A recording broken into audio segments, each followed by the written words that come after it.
Well, what we're doing here now is we'll look at what's typically known as competing ethical systems. In other words, how does everybody else do it? Okay. You'll see, like, Catholic morality is a blending of virtue theory and natural law. That's where these three fonts came from. We'll see here shortly that proportionalism was like a post-Vatican II conciliatory approach. That also got nailed in Veritatis Splendor along with consequentialism. We'll learn about deontology, situational ethics, and then I'll talk briefly how is an atheist, how do they arrive at moral conclusions if we have time. That's kind of like the bonus. Now, I just want to say up front that sometimes these are big generalizations. I have to generalize what proportionalism is and what consequentialism is. If you looked at like certain philosophical websites, there are so many variations on these. Not important for us to go through. Also, in Veritatis Splendor, they talk about both of these under utilitarian ethics, because they are both utilitarian ethics. I have just separated the two. So when I say, Jeremy Bentham was the one for proportionalism and such, Joseph Fuchs, Peter Nauer, they might very well be consequentialists too. I'm just throwing them out there so I have some names to attach. But anyway, this is also known as revisionism. And all these things are pastoral. You'll see all their intentions were good. How do we deal with these people now in our modern world? So this ethical system says there are moral precepts that are true, unless there's some proportionate reason, in other words, to not accept them. So they'll try to weigh out the goods and the evils. And it's not just crass, right? But they're trying to say, what's the best overall thing to do here? The context of the situation could absolutely overturn the object of the act. We'll see right off the bat. They are really going to look, they're going to say, we understand that typically something like adultery is wrong, but maybe in this given circumstances it's not. They'll talk in that terms. So they will compare and evaluate all the possibilities that are available for that particular moral choice. And without really taking the intention into account, they'll say if you don't put emphasis on that, all you're really left with is the physical determination. So they will accuse traditional Catholic moral, even though they're Catholic, they'll say you're too focused on the sex act, the physical act. You're not properly taking the person's intention and all the circumstances in. We're trying to say we are, and that's why John Paul II in Veritatis Splendor 78 said, it's the object of the act that primarily determines the morality of the act, not this stuff. I mean, this is who he was talking against, these guys. And he'll say, that's why they'll use terms like ontic, pre-moral, devalue, they use other terms. This is stuff I think, those of you that might be going on with your MA, it'll be good in research. Those of you that are in pastoral situations, nobody's ever going to talk about pre-moral and ontic, evils, but they will come up to you and say, why, aren't our intentions important? And you're going to make the case your intentions are extremely important. But they don't change the morality of the act. So we get it. We know that you're choosing a good, but I love him. We know that. You've chosen that good, but it was an apparent good, not a genuine good. And remember, there's all the other stuff we can bring to bear. Your emotions develop a lot quicker than the virtue. And they seem very genuine, because they are genuine. When the young girl says, but I love him, it's genuine. But you're calling it authentic. We're telling you that you're being misguided. So there's other things. And that's why then it seems as though that their freedom is being impeded. Because it seems much more free-like to give in to this. This seems natural to me to use words like that. So hopefully there's enough here that you could start to frame the question in a different way for them and say, is this for your ultimate good? It's not, we understand you're choosing it, but does it work towards an ultimate good? So Nauer said, mixed acts which involve the purposeful causing of evil will be more illicit on one condition, that they aim to a commensurate good. Is there some good that we can weigh out that in the end we could still say this was a good thing to do. And there, in some hard cases, it's almost like we're sympathetic to this. We could see, in other words, we can understand and see their point without conceding it. And let's always remember that. Fuchs, Joseph Fuchs is one that's known particularly for the fundamental option and for this. Norms ought not to prohibit without exception. What?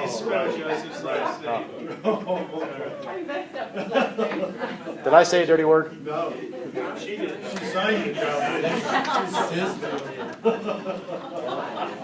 We're getting better, sister. We know what you're doing. So there you go.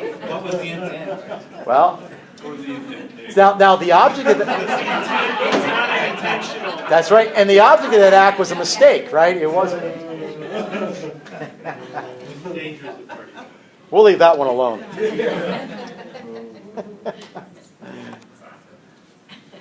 Okay.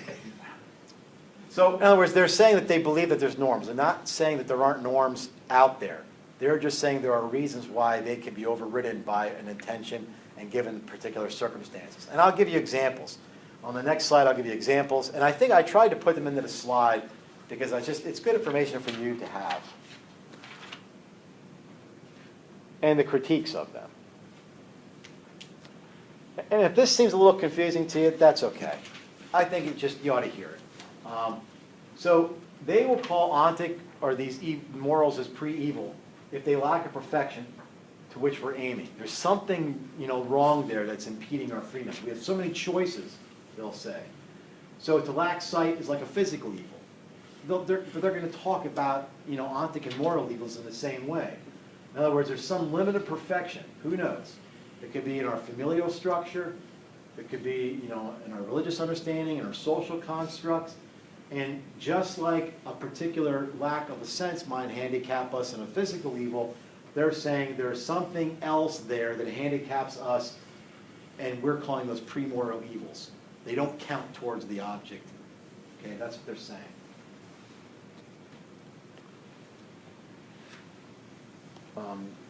This guy will say it's a deficiency which it frustrates our inclinations. So we may have goals, we may have objectives, but there's other stuff there that's impeding us. And in a sense, they're saying it's before we even start talking about the morality of it.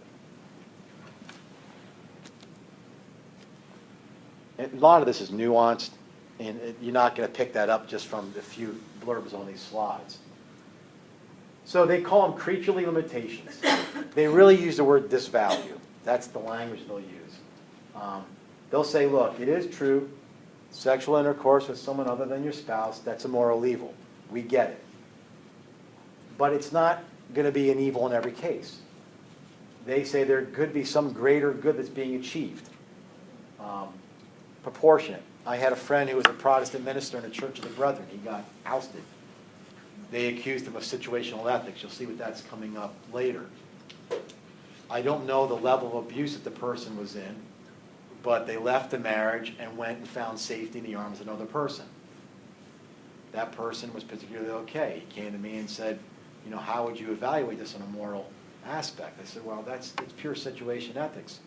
I said, you use love as a driving force. I said, if the person was living there as a brother and a sister because they were safe, fine. But you were giving me hints that there's romantic things going on.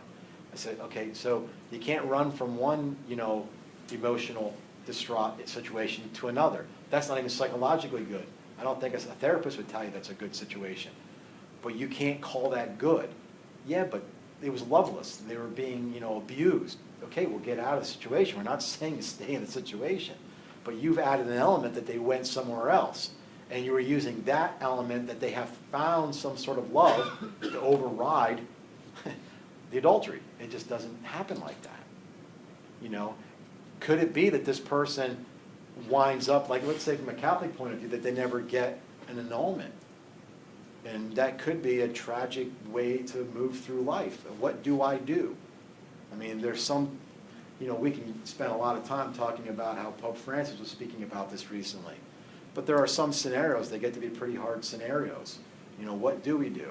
Should there be a pastoral? Well, okay, but we can't change certain aspects of our understanding of marriage and adultery. If there could be a way found around that, then fine, but nonetheless. So, in proportionalism, here, this comes from one of their scenarios, so I'm not making it up. A pregnant woman wants to abort her child. It interferes with her career. Her intention, along with the father, she's not doing this unilaterally, I want to end the child's life. But what am I gaining from this? Well, if I didn't have this, I'd have an uninterrupted career. Weren't we just talking about this? Yeah. The disvalue would be ending the child of life. In other words, they're calling that a disvalue. We get it. But they're also calling it, I don't think, a pre-moral evil. The determination, according to modern proportions, would be the disvalue exceeds the value. So in this, this is not morally illicit. They would be with us on this. There's something disproportionate between a woman's career and ending the child's life. Okay? So we would fall in the same way. But if we tweak this a little bit, and if we said the life of the mother in pregnancy was in danger, now they would start to look at the proportion of the two. And they would say, well, that would be illicit. Okay, you can go ahead and have the abortion because we're proportioning between the life of the child and the life of the mother and all of the happiness and goodwill of the family who might, lose a wife and a mother in the process. They're not crass. I always think of a scale, but they're not that crass. But they're trying to weigh these things out proportionally.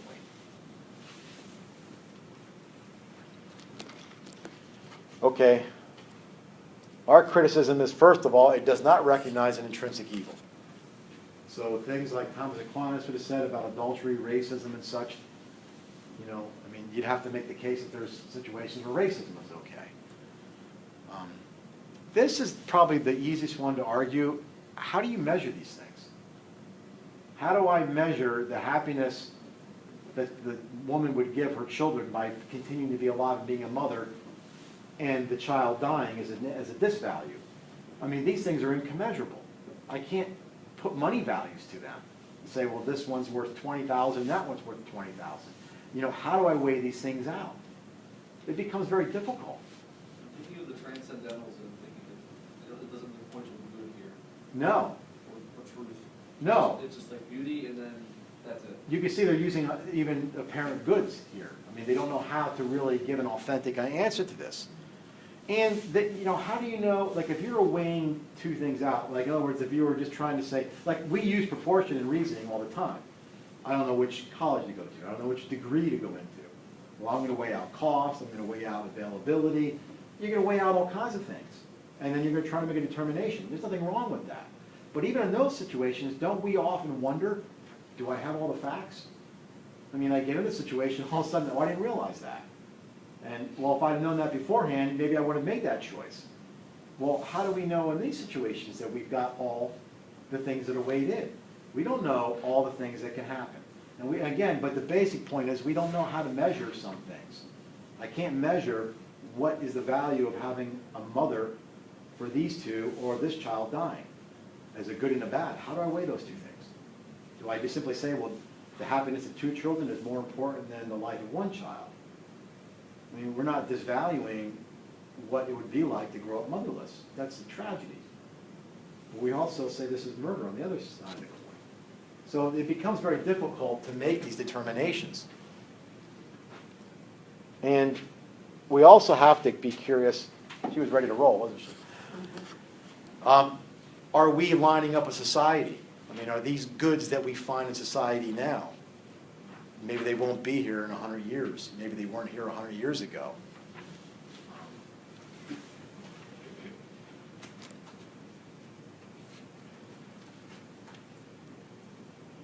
Consequentialism originally started with John Stuart Mill. It's the end justifies the means. McCormick, Jansen, these guys were as much proportionalists as they were consequentialists. Again, these are both utilitarian ethics.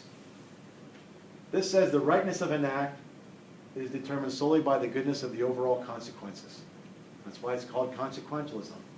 How we get there isn't as important as that we got there. One more time, there's a lot of nuances here. It'd be crass to say, I'll kill that guy because I want his sneakers. That's consequentialism.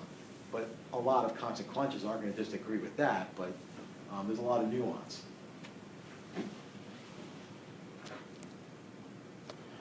So it's summed up as the end justifies the means. The only action that's deemed wrong is when you intend it wrong.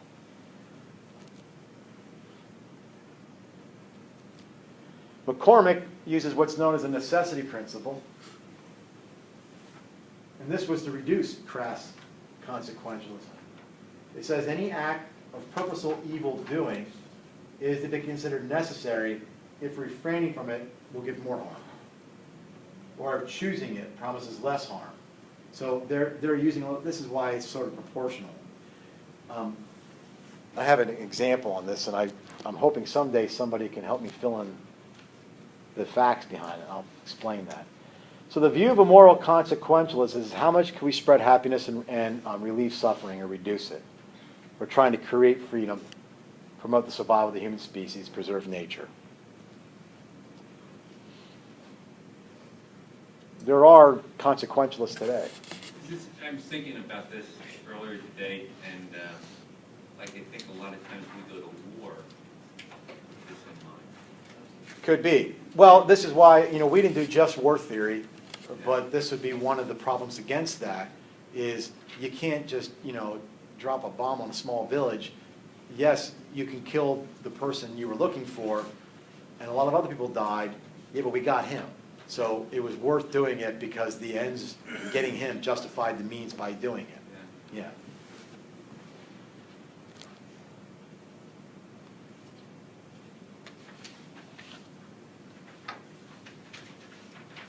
So can we slowly and methodically torture somebody if we believe they're going to give us strategic information? The old ticking bomb scenario. They would say absolutely. Whatever you need to do to extract the information. Now, this is interesting. And there's all different scenarios here, but this was an interesting scenario that they put up. If there's 5 patients at a hospital, and they are all going to die without an organ transplant. So one patient needs a heart, another one a liver, another one a kidney, and so on. The guy in room 6, he's just in there for, routine tests. But luckily, for everybody else, he has the organs they need. So, should we take this guy's life as an involuntary donor and save the life of these 5 people? There's no other way to save those other patients. So would the ends would justify the means? Or proportionists probably even say, sure, that type of thing. Anytime, organ, what do they call it? The black market organs. That's all based on consequentialism. Yeah, first. There's an extreme version of this. It's a critique of this basically saying, if you accept this, why don't we just have vans that go around and snatch up homeless people's organs? Absolutely. Absolutely. There's an example that I've read ahead by accident. That's okay. If the donor is 60 years old and has just been diagnosed with Lou Gehrig's disease and knows he really wants to give the organs to all these people, and he knows he's still healthy and he can do it, and he agrees to it, is it ethical? Is it moral? Yeah. Well, no, and we would say because there's a principle of integrity that you can't, even if you only have 6 weeks to live, you cannot give a vital organs. There's some gray area, like would I donate an eye to a child who was blind with my kid? I think I would. I don't know that all Catholic moral ethicists would say that that's allowed, because you're depriving yourself of a function of an organ. Now we give parts of kidneys and such, or liver. They're doing partial liver living transplants, all that stuff. But there is, in bioethics, there's the principle of integrity that cannot, be undone.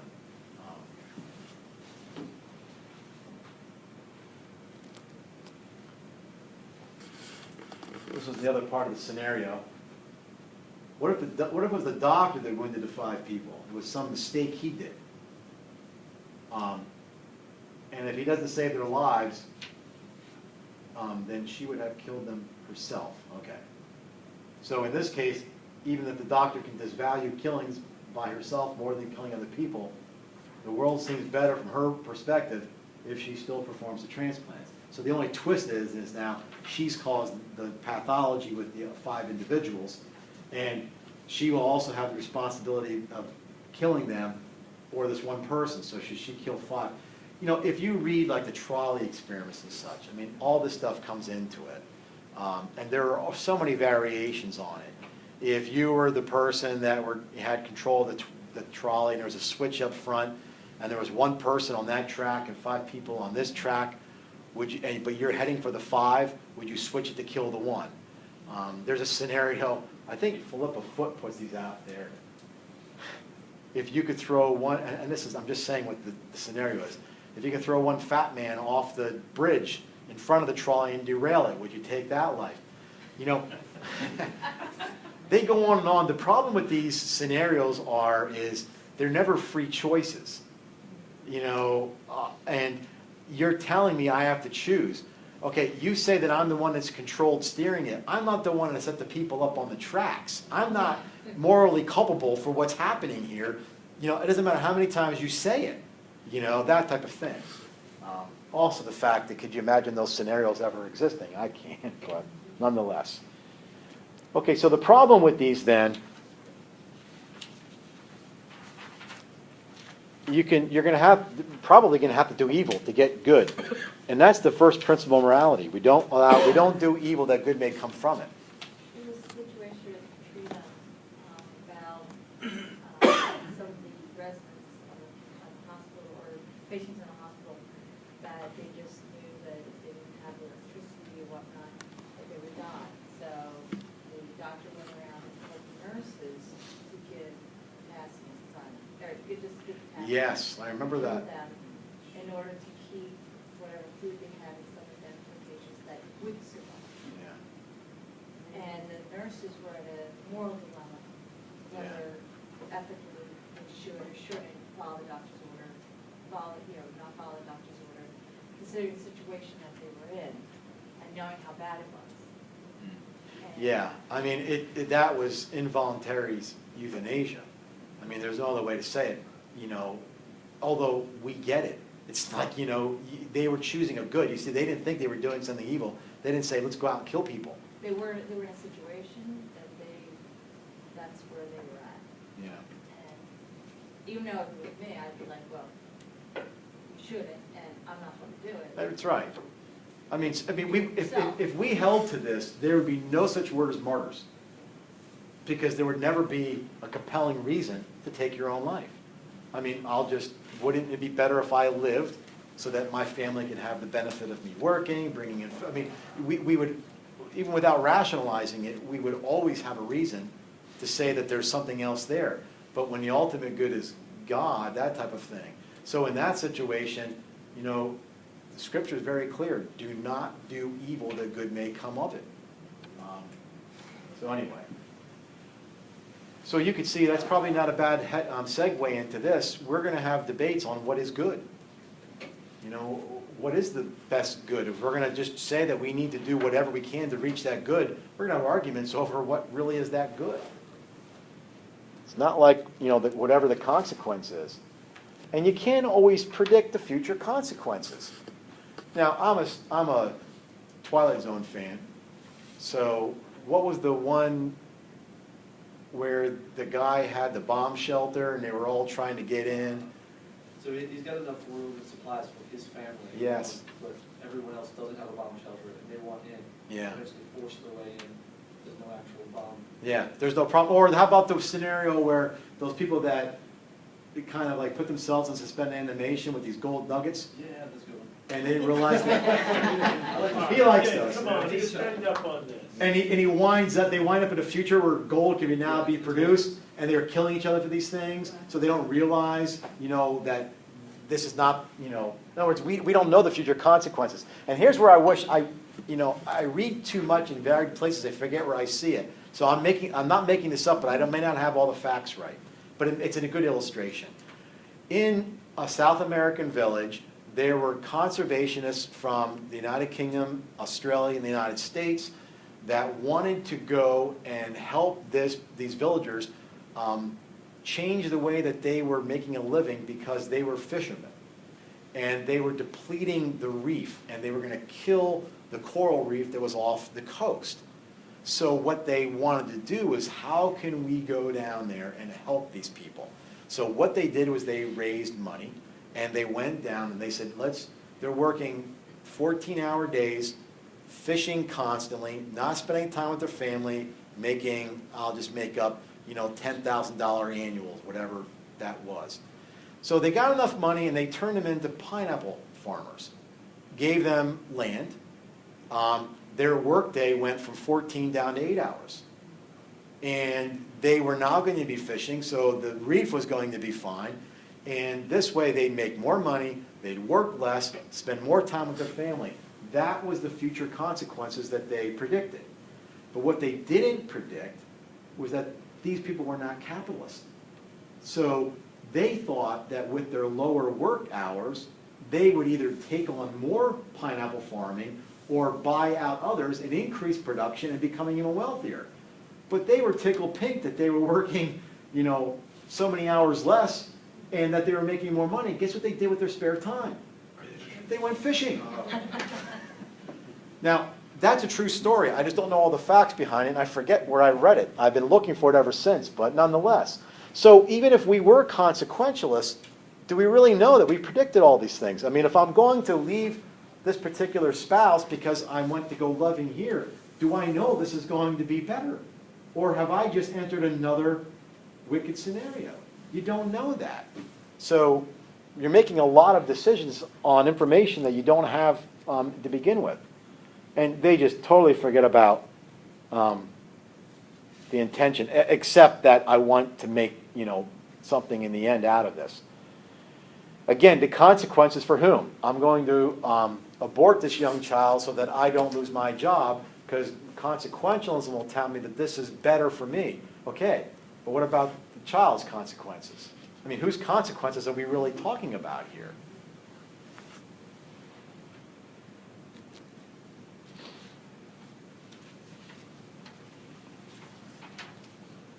Okay, here's Immanuel Kant. William of Ockham gets thrown in here just because he's very duty and obligation oriented. So René Descartes would also be something. So we are determining the morality of an act simply by judging, if we could, what duties do we have, or rules, or obligations. Dion is just the word for duty. And sometimes there are certain ethicists that would push, like the old Mosaic law, into deontological ethics because they're following that.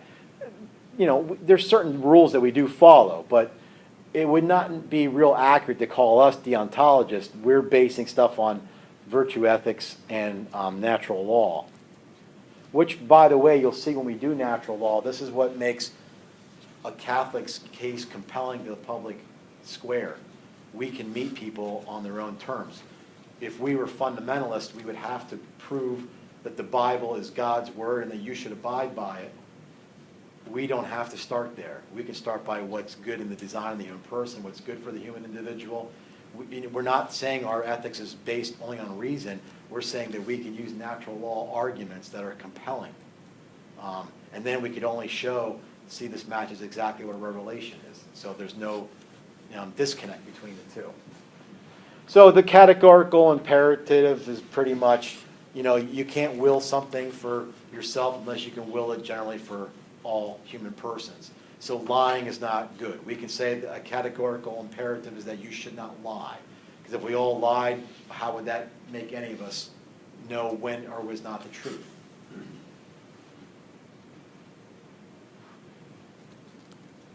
You can see right off the bat, one of the problems here is how we can determine if this is something for everybody. Like you brought up that particular village. Well, would their rules and obligations be something that universally fits this? I don't know. So the duty of beneficence, do good, right? Non-malevolence is don't do harm. Justice, like some things are just do people. reparation. If that person's been wronged, they deserve to have recompense. Gratitude for things that people have done for you, keeping promises. These all become categorical imperatives for the individual. So we could probably agree that these things are pretty universal. So if someone came to harm a young child in your house, would you be permitted to lie to say, no, my child's not here? You have a duty to truth. So a deontologist would say, no, you can't lie. The classic example is if you were harboring a Jew during the Holocaust. Would you dissuade them and say, no? Now, are we lying? See, here goes back to how do we determine a moral object? Is that an act of self-defense by deflecting them, like repelling an attack? Or could we say the object is that I am not obligated to give them information that I'm entitled to? Or are we lying? Or how would we call it? I would say that they're not entitled to this information. It's not their business. And if they say, well, no matter how you're phrasing the question, I'm not saying it.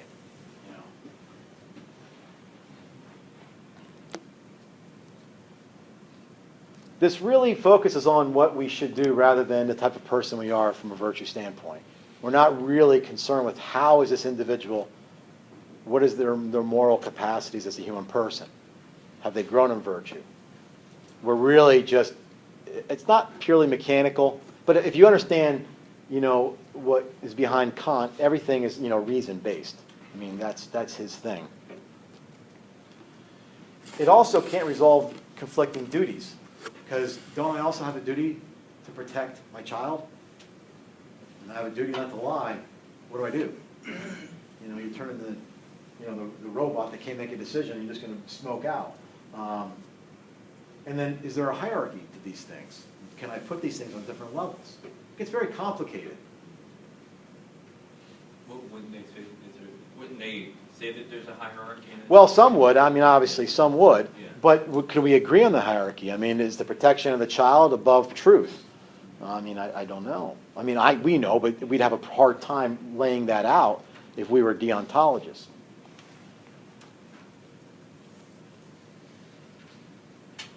And the last one we're going to look at is situation ethics. This was, done by Joseph Fletcher in the 60s. It's his book, Situation Ethics. And I know that I have John Dewey up there. In other words, even though Fletcher was the one that, kind of put the whole thing into motion, it isn't like this stuff hasn't been around. And John Dewey, the educational philosopher, he pretty much held the same type of idea. But here, this is consequentialism. This is a type of consequentialism. The difference is it's focused on love. Is what we're doing, is that our sole determination?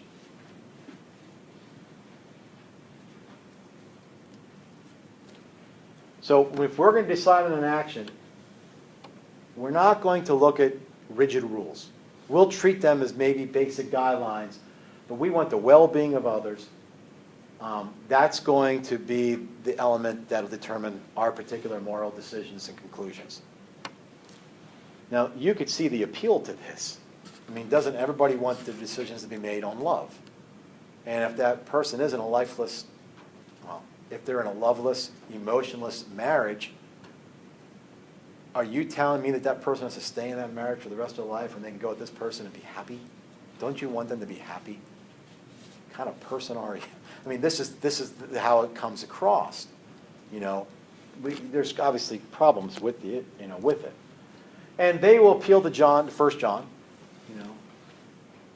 that God is love. So we will take all the elements of the act, the totality of the end, the means and the motives, any foreseeable consequences, but we're always going to bring it back to how do we maximize love in this particular situation. Now, this is a true story, and she did go through with it. So a woman was in a concentration camp, and somewhere I have all the details on this, but it's a popular enough scenario. And at this point in the war, the woman could get released if they were pregnant. But her husband and children had made their way already to the neutral area, she was stuck back here. She got a guard to get her pregnant. Once pregnant, then she was sent out and then was able to match up with her husbands and such. You know, they would say the greater element here is her act of love. So the fact that she had sexual relations with somebody who wasn't her spouse generally is wrong, but it's a pre-moral, hunting evil. She was motivated simply by the love of her family and did what she can. It's a consequentialist. The end justifies the means. I'm not saying what I did was right, but then I wind up with a good consequence. Reuniting with their family. So they would call it a heroic act. Now, maybe we're sensitive to this and say, well, what would we do in that situation? Well, let's go back and just reiterate that if we had this position in Christianity, there'd be no such thing as martyrdom. I mean, I don't know how you'd make the case unless you were like a single person. And, well, maybe you can make the case in like a Maximilian Kolbe. You know, I'm giving myself for something else. But, you know, if this weren't a concentration camp and if she weren't able to get pregnant, what if she were in a situation, say, where she can deny her faith? And then that would allow her to be released and then reunited with her family. You know, we would clearly say, well, you know, we're taught not to deny our faith. Yeah, but isn't it better that she's with her family than her life is lost? Well, okay, but if you're going to say that, we pretty much have gotten rid of martyrdom and suffering and all those other things. I mean, I don't know about you, but the woman watching her 7 kids being martyred because they refused to deny Christ, I mean, that's a compelling story. The first thing, we're never really to determine what love is. You know, really love is what we desire in these particular situations. So that's one of the problems. The ethical results are going to vary. And it can really produce injustices. We can really come up with a lot of double standards. In other words, a double standard is we apply it here, but we don't apply it there. Why didn't we apply it in both situations? We say the circumstances are different. Well, yeah, but you know, were they really that different? I mean, that's the sense of an injustice, is when you take one. The definition of an injustice really is applying 2 standards to one particular case.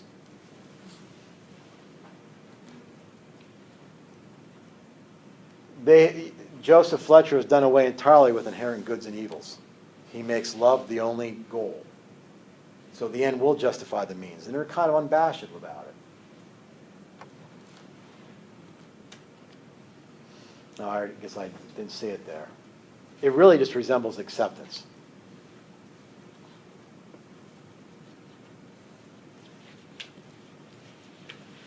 Okay, I think we have a scenario next.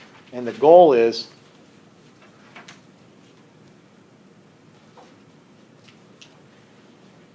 I'll read through it, and then let's take consequentialism, proportionalism, deontology, situation ethics, and then the 3 moral fonts, and just apply it to this scenario and see what we come up with. All right? I mean, it may vary. So this girl, Gloria, her hands are sweating. She's 15 minutes into her math final. She's panicking. This exam is worth most of her grade. She understands math. She likes it. Usually does well. Her problem is she's not a very good test taker. She gets out of the zone. Her grades never seem to reflect her understanding. People that know it less do better than her. Here she is, once again, stuck on a problem. It's worth 1/4 of the test grade. Got a blank. She puts her head down. She's trying to concentrate. She remembers doing a similar problem in class. She's so stressed out. She explained it to her friend Jesse in class. He didn't understand it. She did. She's just got a mental block. If I can get started, I'll finish it. She lifts her head to start, stares at the test, looks at the clock on the wall. You can only imagine her parents' expression when they see her report card. Jesse's sitting right in front of her. He's always a good test taker, and he had already solved the problem that she's struggling with. The teacher had his back turned on the other side of the room. Georgia looked over Jesse's shoulder just to get the answer, and no one would know. She thinks quickly, She thought about how unfair it was that she regularly does bad on badly. She does bad on tests, even though she works hard in class and she understands material. How many times have I helped him throughout the semester? What should I do? She wants to do what's right. But how right is it really that she has to work and be in the system where it doesn't reward hard work, only test taking? She takes a deep breath. The teacher's still on the other side of the room. She glances over Jesse's shoulder just enough to get the final answer. She then figures out the entire problem on her own. We've all been there. We've all been. Okay. If we're going to do this from a deontological point of view, what duties does Gloria have as a student? What would you think her duties would be? Do your own work. Do your own work. What's that? Study. Well, study. She has a duty to obey the rules in the classroom, which is usually. Yep. There's rules in the classroom with test taking. Those are her duties. Absolutely. We'd have to say that from a deontological point of view, this is illicit, right? I mean, there's no doubt. They're not taking all these circumstances. They're saying, what is the duty that she has? Her duty as a student is to have the integrity of the exam, remain intact. She should have studied. She should, cheating is not allowed. That goes against, whatever particular codes they have. So they would say, here, this was illicit. She shouldn't have done it. Now, how about from a proportionalist standpoint? Let's just start here. What are the goods that come out of this? What are some of the goods that we can weigh out of this? She gets a good grade. She gets a good grade. And everything else that might come with that, right? Yep. She doesn't have to worry about her parents. She doesn't worry about her parents. So she has happy parents. She's going to get a good grade and such. And she knows the stuff. She knows the stuff. Absolutely. So in a sense, it's like a justified. She's being vindicated, right? What are the evils that could come out of this? I mean, even if it's not present here, like if we had people that cheated on tests, what would be the evils that come out of these scenarios? Later on. Well, she could. There's always the chance that she can get caught. Absolutely. So she's putting that out there. She'll stop priding herself on doing what's right. Yeah, she could have a lower, self-worth when it comes to studying and such. If it's found out, or if enough people do it, the integrity of exams, they don't mean anything. So they're going to weigh all these things out. Now, I don't know. We'd have to determine for ourselves where proportionalists might go, but maybe from the standpoint of the post-conciliar proportionists, they might say that the act of cheating is a deontic or a disvalue, but really the intentions behind it weren't to cheat. Her intention was only to recover her memory. They would start to, I know it sounds like rationalization, but they would make the case. I think from a proportionalist standpoint, this would be fine. They don't see a lot of bad coming out of it. She could have got caught cheating, but at least the scenario doesn't say that. It isn't like everybody's cheating, so maybe the integrity of the test is maintained. She just simply got vindicated where she normally doesn't. Consequentialist point of view, it's straightforward. It's worth it. In the end, you got a good grade. I mean, so what? You had to cheat. I wish I could find the backing of the statistics. I was reading once, it was in a journal, so somebody did the research. What vocation has the most people that cheat on their exams? Law exams. How do you do that? I don't know. You just look at the other guy. I guess. But doesn't that scare the crap out of you, lawyers? Sort of. It should, right? Reminds me of just what they are. Yeah. Nothing but a bunch of crooks. They're learning it honestly, right? They're learning about. They're learning. There's a gray area in the law. They're learning about the gray area in the law. Yeah. Experience. Experience. Yeah, they're having that there. Situation ethics. How do you think, if we're going to say this is motivated by love, even though it's consequentialist, like let's articulate, like where would the loving acts come in here? Well, from their point of view, not, we're not saying we would see it that way. That she would displease her parents in such a way. Absolutely. That's certainly something that they're preserving. Maybe even her relationship with her teacher. Maybe the relationship even with Jesse, the other fellow. Maybe all these things would be coming in, and they're going to weigh it out. Here's where, like, we talk about consequentialism, like we don't know the income measurements. We don't know how this is going to go down. Let's say that this was an SAT score.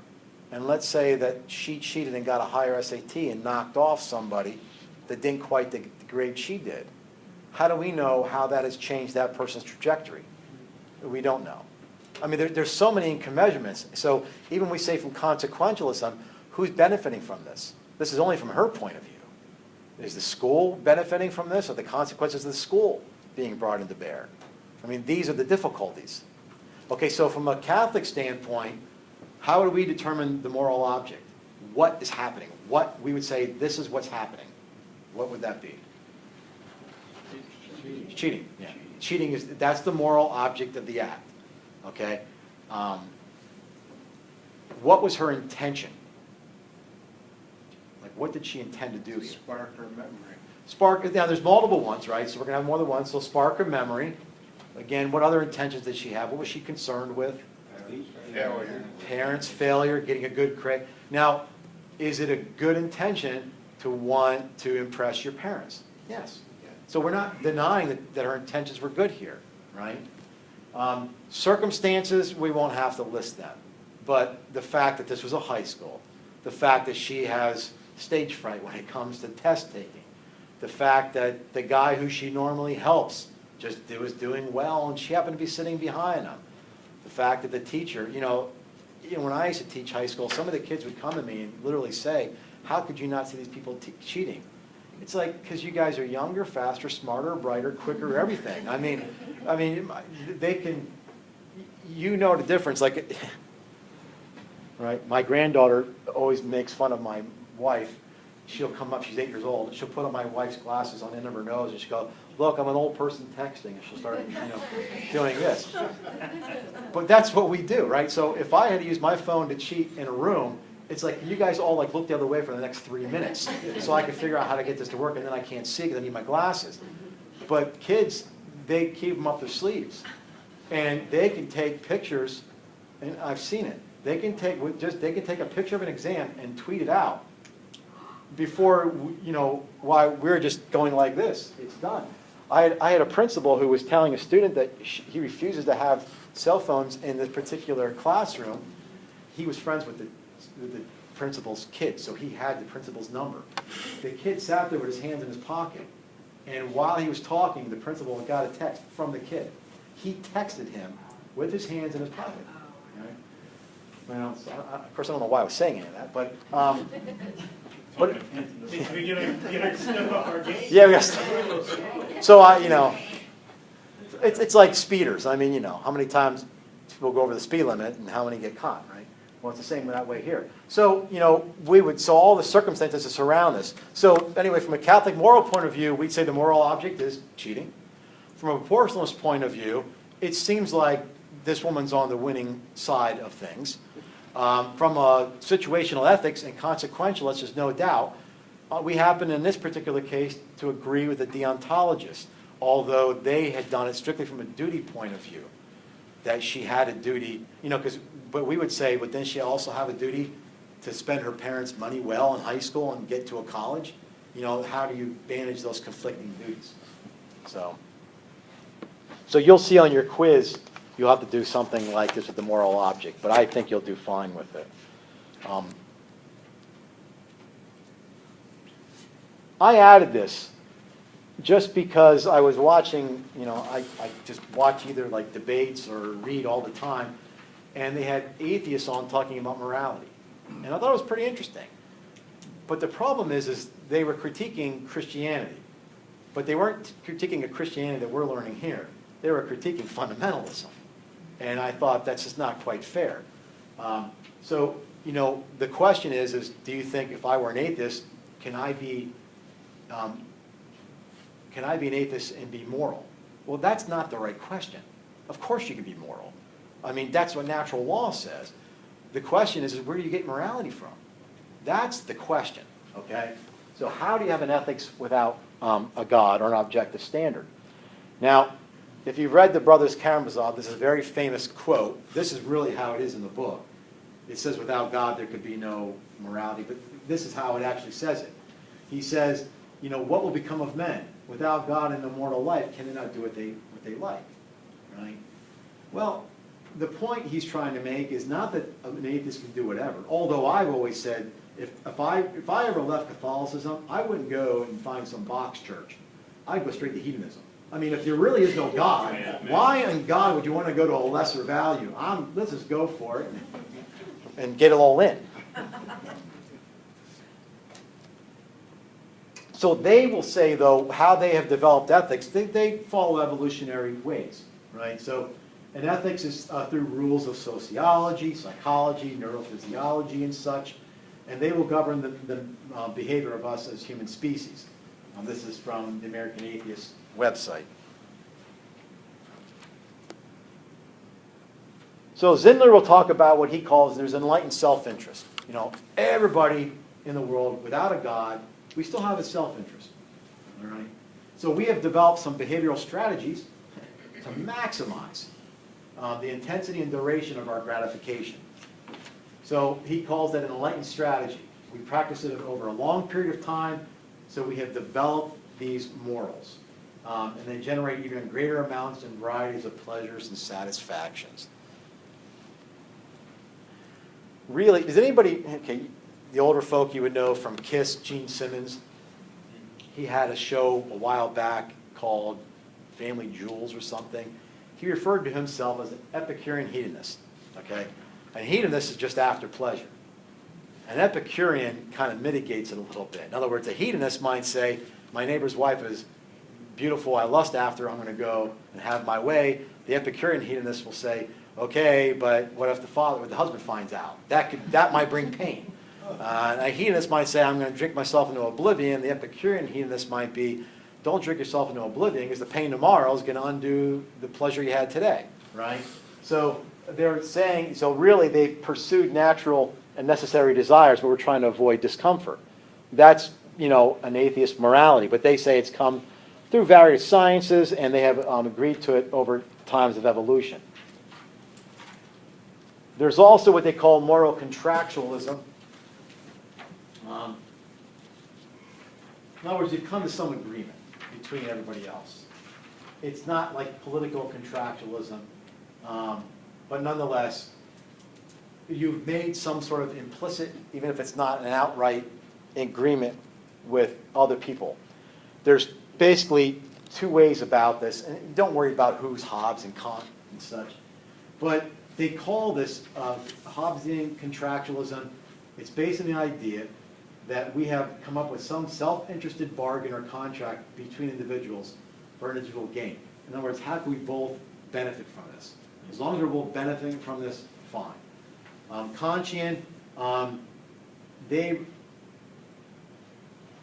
not going to, it's not worth trying to get into. I'm not even quite sure why I made the distinction here for you, but.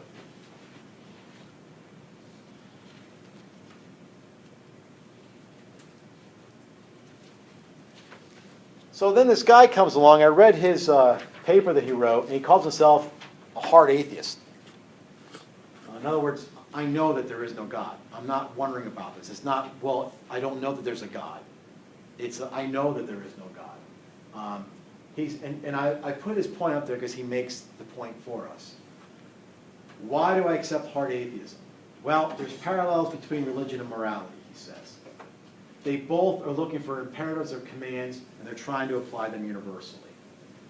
In the case of religion, theism, they say it comes from a commander, it comes from God. And that's how Aquinas would have put it. The problem with theism is there's no, what they would call empirical grounds for believing in God. He says the problem with morality, he believes it's in worse shape than religion. If there's no God issuing commands in some sense, then where are these commands even for our morality coming from? So he says in some, while theists may take the obvious existence of moral commands to be proof for the existence of a commander, if we have some universal command, then there must be a commander.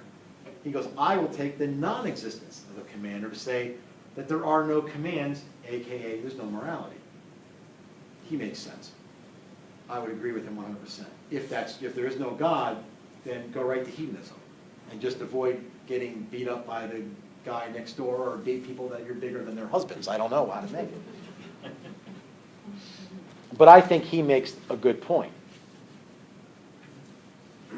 So just to give you, and the reason why I'm bringing this up is because I could see in your futures where you will be talking to people that say, I'm an atheist, don't you think I could be moral? Well, of course you could be moral. Well, then why do I need God? Because you're borrowing our morals. Where are you coming up with your own? Well, they might say, well, no, we got them through sociology, we got them through all these. Okay, fine. Then let's start quoting some people who have been through history that don't agree with you.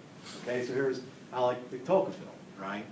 All the writers, great writers of antiquity, belonged to the aristocracy of masters, or at least they saw the aristocracy established and uncontested before their eyes. Their mind, after it had expanded itself in several directions, was barred from further progress in this one. And the advent of Jesus Christ upon earth was required to teach all the members of the human race are by nature equal in like. His point is this. It took Judeo-Christian values to come up with the equality of all men. You don't find it anywhere else. If an atheist is going to assert that, you're going to have to, it's behooving on you now, show me where this existed. Like they'll point to Aristotle and Socrates and these people, by the way, who believed in multiple gods, but were moral. Okay, but they still believed in gods, and they believed in gods who were giving rules. And they also believe that you can ascertain those rules through nature, by reason. Okay? The Catholic Church still says that. I mean, we still say that. Friedrich Nietzsche, the will to power. Another Christian concept, no less crazy, has passed more deeply into the tissue of modernity. The concept of equality of souls before God. This concept furnishes the prototype of all theories of equal rights. Mankind was first taught to stammer the proposition of equality in a religious context, and only later was it made into morality. No wonder that man ended by taking it seriously and practically. That is to say, politically, democratically, and such.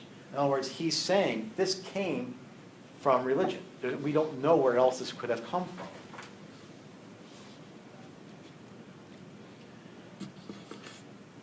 Richard Rorty, now we're into much more modern times, 2007. He flat out says the Jewish and Christian element in our tradition is greatly invoked by us freeloading atheists by myself.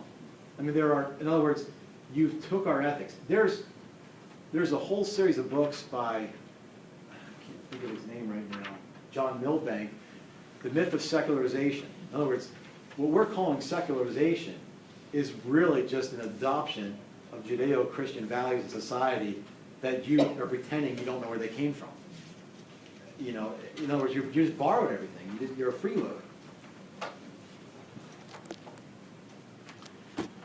That's it. Any questions or such? Yes, Frank.